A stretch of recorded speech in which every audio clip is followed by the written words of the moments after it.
just come on in, sign up, and say you want to participate in developing this brand new jetliner, and you can download these things, mark them up, send them back. People all over the world were doing this sort of stuff. They had a very intelligent, bright person, I think it was in China or Japan, who was an engineer by day, and when he went home, apparently, he frequently downloaded the newest stuff, and he would try to make improvements, recalculate stuff, send it back in late at night, and they're like, oh my gosh, we got something else from this guy. Hey, these are good ideas, great stuff. And so they started incorporating all these ideas from the the engineers and all these other, it wasn't just engineers, people all over the world, right, were helping to engineer and design this jet. As a result, they met their deadlines, which were real rigid deadlines, and built that jet. And that's an enormous success story for Boeing. So what do these two examples have in common? Okay, it's mass collaboration. It's not just sharing, but it's mass collaboration. They had an open structure to everything where really no one was in charge. Okay? Sure, I mean, IBM and Boeing in particular, they didn't have to take every suggestion that people put forth for how to make a great jetliner, but they looked at everything and accepted what they said, this is the best. So they had a very open structure and a decentralized organization for this mass collaboration. If you're interested in that sort of stuff and more of these neat case studies, I suggest you read this Wikinomics. And actually there's a sequel to this that just came out. I can't recall the title of it, but I saw it not too long ago. Came out maybe 6 months ago. And so you can get this thing off Amazon or Barnes & Noble, whatever it is. Wikinomics, kind of a neat book. Talks a lot about this sort of stuff. And then we have the Web 2.0. Right? The Web 2.0 is what's connecting all this stuff. It's allowing the participation by all these folks around the world in the development of a new jetliner, right? And that is, of course, the next generation. I'm already hearing things about the Web 3.0, and we'll see what comes of all that. But the Web 2.0 is all about mass collaboration. It's all about mashups. Who knows what a mashup is? Can you give me a 25-cent definition or a general, this is what it means, this is the gist of mashups. Has nothing to do with potatoes, Idahoans. Okay? What is it? What's a mashup? Go ahead. It's taking information from many sources and putting it together, using it together like different layers from different sources. Sure. Yeah, that's all it is. So it's taking resources from 2 or 3 or more, lots of different places, putting them together. It's a synergy, really, is what we're talking about there. And you're creating something that never existed before until you put those couple things together. Okay? I first learned about what a mashup was some years ago when I went home. I went home and my son was on our computer and he was on Nick.com, Nickelodeon, or NickJr.com, whatever heck it is, And I look in there as I got home and I said, how are you doing and all that stuff and what's up? And I saw he had this enormously bright screen, yellows and bright lime greens. And I said, gee, what you doing? I'm making a mashup. You're making a mashup?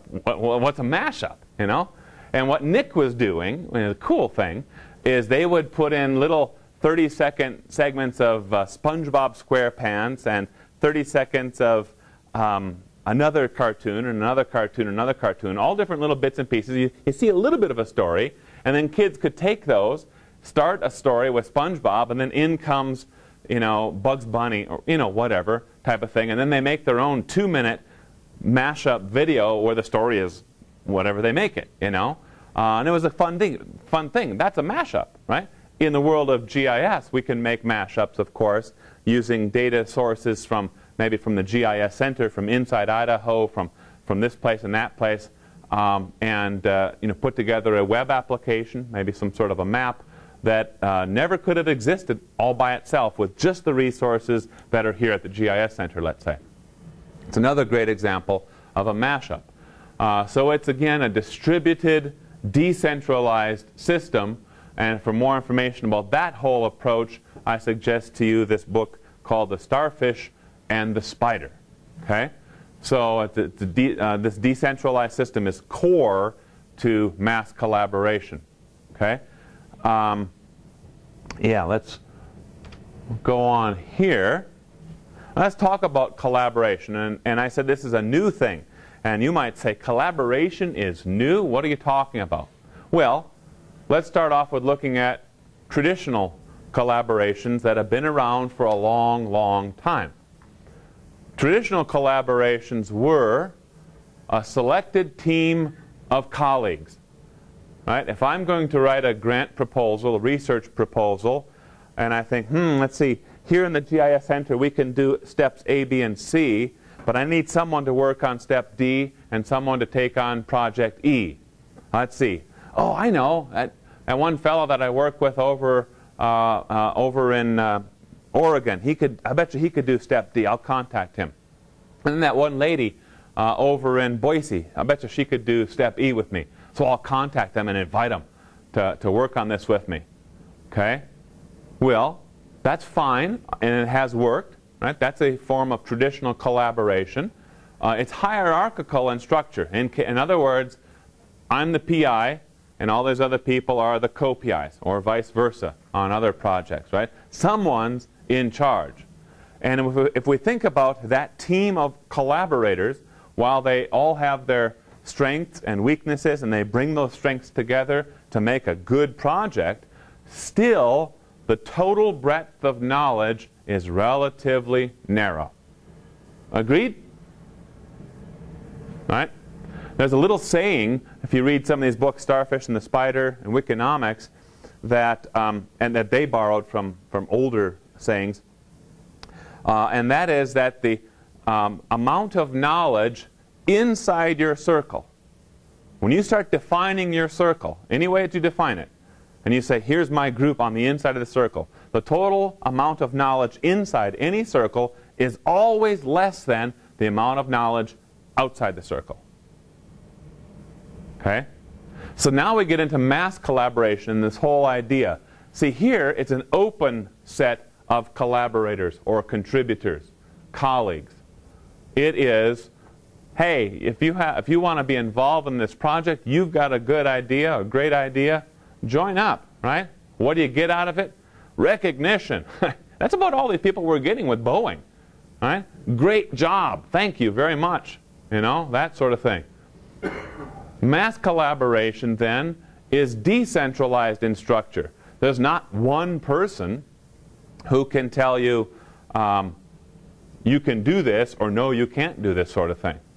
And you can see here then that the breadth of knowledge can be extremely broad if this mass collaboration project is successful enough or arranged well enough that enough people even learn about it and can participate in it. So here's a grand experiment. What do you think? Can Web 2.0 concepts be applied to GIS, spatial analysis, solving spatial problems? What do you folks think? Or is GIS just too different? It'll never work. What do you think, Sita? You think it'll work? Uh-huh. Oh, I agree with you. Anyone else? I think it has been applied to GIS. Yeah, I think so too. Yeah, and I think it is working. So let's look at how it is being applied today. Tell me, does this happen? Here's the result of the challenge. Engage the public to act as a community of practice. VGI. How many people have heard of Volunteer Geographic Information, VGI? I think someone's doing a paper on it in here, one of the grad students. Yeah. Yeah. So it's happening right now, right? People are doing that sort of stuff. Another part of this challenge is what we call, or what some of these authors called, trying to find a suite of uniquely qualified minds to contribute pieces of the puzzle. A uniquely qualified mind. That's an interesting approach, because what you're doing is, while you may have thousands of people collaborating on this mass collaboration project, all of them will not come up with the solution. It doesn't matter. If you've got a problem, all you need is that one solution. And it may be the 999th person who joins in that says, boom, how about this? It's like, whoa, yeah, we never thought about that. Right? I mean, did you ever look at some of these inventions after they come out, these new developments? Oh my gosh, that's great. What a great design. I can't believe I didn't think of that. Or I can't believe that wasn't thought of like years and years ago. It's so good. And you never would have thought about it, even though it makes perfect sense when you hear about it. You never would have thought about it because your mind wasn't that uniquely qualified piece for that, to solve that problem. You guys have heard the story about the big 18-wheeler that got stuck as it was going underneath an overpass? You hear about that? No. Well, there was so this new overpass, whatever, was put in, and up comes this 18-wheeler. He's getting close to this, and he notices the sign that says, 16 foot 1 inch or whatever it is. He says, "Oh my gosh!" And he hits the brakes as well as he can, and he gets, and he's stuck. Right? Didn't wreck too much, right? But he is stuck. And so out comes the state troopers and all these other people, and they're like, "Oh my gosh, he is really jammed in here. How the heck are we going to do this?" Well, then out comes the Department of Transportation engineer, and they're talking about, well, what we could do is we have a crane, halfway across the state, but we could get it over here. We could loosen up this, and we could probably pick up that whole overpass and lift it up just a bit for him to pull out, and it'll be all right. Another person, no, we could dig this down. We could dig it down just a little bit, and he'll be all right. And we can get him out of here. Well, but it's backing up all this traffic. What a huge problem. How are we going to fix this? And then up walks this little boy, and he says, why not let the air out of the tires? Right? And then he goes down that little, oh yeah. Right? See, it's the uniquely qualified mind. No one thought about that. All right? Until, this person's like, oh, for Pete's sakes, yeah, we don't have to lift this thing up with a big crane. Let's lower the, take the air out of the tires, and he drives backwards. Get him out of there. Yeah. That's cool, isn't it? So the role of GIS. What is GIS good at? And here's something we have to recall.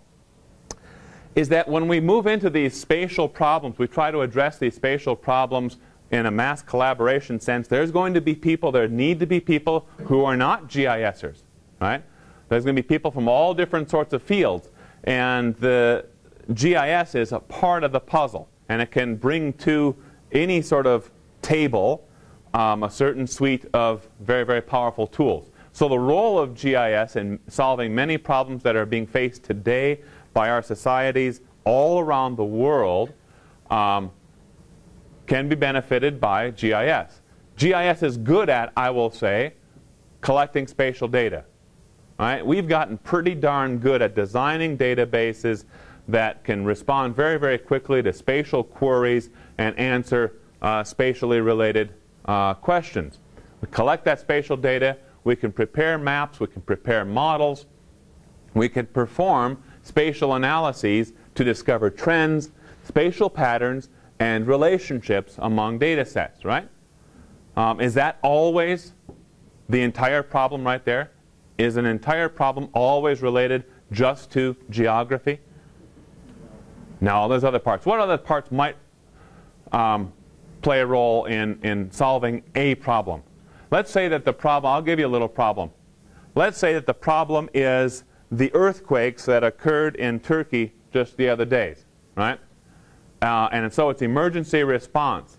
Does GIS have a part there? Does GIS have a role it could play to help solve the problem of, can we help these folks out and give them some relief? Does it? Or is there nothing geographic about it? Kirk's saying there is geography. Yeah. What do you think? Well, you could spatially analyze it, and help figure out what the best ways or most timely response routes are and things like that. Yeah. So it's the routing and stuff. And what about just learning where buildings were, where structures and things were before the earthquake, so you can kind of assemble this idea, where might people be? right? There was a town here. There was, and we knew that